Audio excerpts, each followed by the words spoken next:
Welcome to my spooky Halloween cake special. For the Ryuk cake, because apple is such a big prominent theme with him, I'm starting with an apple butterscotch sauce. This is homemade applesauce that I made because it's delicious homemade and it's crappy from the jar. Adding extra brown sugar to that. Incidentally, I made this applesauce with 7 different varieties of apple. That's what makes it really tasty. While that is cooking away, I'm just making your basic crepe batter. I'm not gonna detail all the ingredients, just look up a crepe batter recipe. However, I will warn you, make sure that this recipe has either melted butter or oil in it. Every time I've made crepe batter, I've used oil in there, but this recipe did not call for oil, and I thought, well, that's weird, but I'll try it anyway, and it did not work. Like, the first 3 crepes I made were really shitty. And, you know, the first couple crepes you make are always bad, but it wasn't working until I added oil later. Stir your apple butter scotch sauce, meanwhile, while your crepe batter is blending away in the blender. And now that it's been reduced, I'm adding in just some butter, 1 tablespoon at a time. That's my cat mewing in the background. Anyway, you make it nice and smooth like a butterscotch sauce, and you chill it for later use. Now to cook the crepes, this is 1/3 of a cup. I think it's 1/3 of a cup. And you just pour it in there into a medium hot pan and make sure that it makes a nice circle. And then this is the tricky part. Like I said, your first crepe is always pretty crappy. I always just press the top lightly to see if it's moist. If it's all completely dry on the top, then it's pretty much ready to flip. So what I have to do then is I loosen the edges of the pan with a spatula. This is me opening the door to let my cat outside. Anyway, I loosen the crepe with a spatula around the edges. This is a very delicate process. And then I find that instead of trying to force the spatula under the crepe to flip it, it works a lot better if you just kind of gently peel and then slide the spatula under it while you're peeling it, and then voila, it flipped over pretty nicely. That was after 4 failed crepes, by the way, so you know. Now this is me making the other half of the filling, which is a mascarpone whipped cream. I wanted to just lighten it up, and whipped cream goes really well with apple kinds of desserts. And I had half a leftover container of mascarpone in my fridge, which is how this recipe started.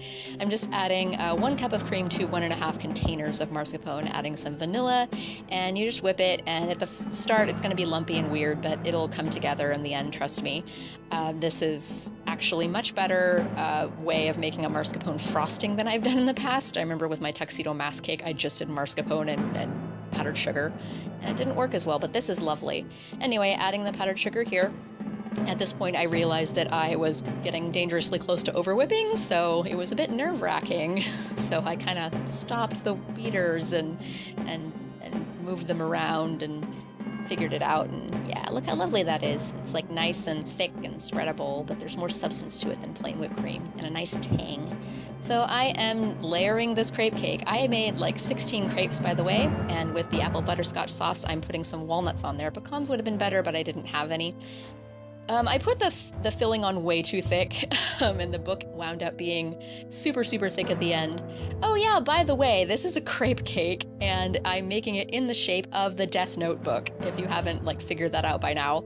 I mean, I guess you did because you saw the thumbnail when you clicked on this video. But anyway, I wanted to make one side of the cake thicker than the other, because when you open a book and you're not opening it to the middle, that's kind of the effect I wanted. So I did that. One side is the thicker side of the book, and then this side is the thinner side of the book. Now the yard workers are working outside. The audio in this video is amazing. You're welcome. Anyway, this is the thinner side of the book.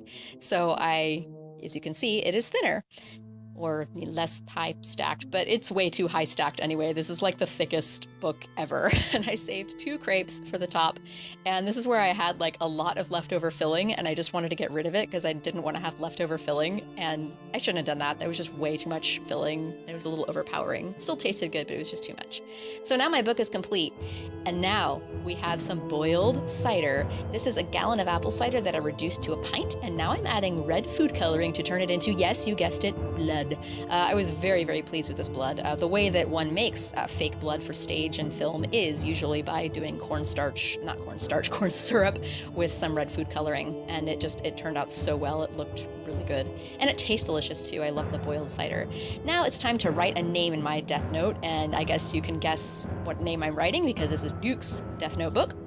So, spoiler alert, he writes in light yagami at the very end of the series. Yep, and that totally looks like light yagami, and the Y doesn't look weird at all. So I'm fixing that with the chocolate. It didn't really look like a book on the side either, so I added some, if you can see that, I added some apple butterscotch to the side to look sort of like a spine. And now the blood. This is really fun, but don't do it too far in advance from serving the cake because it just soaks into the crepe and turns it sort of pinkish. So do this like immediately before serving. Just put that blood on, and some pomegranate seeds for blood drops and some apples for garnish. I also added, as you can, so this is it sliced.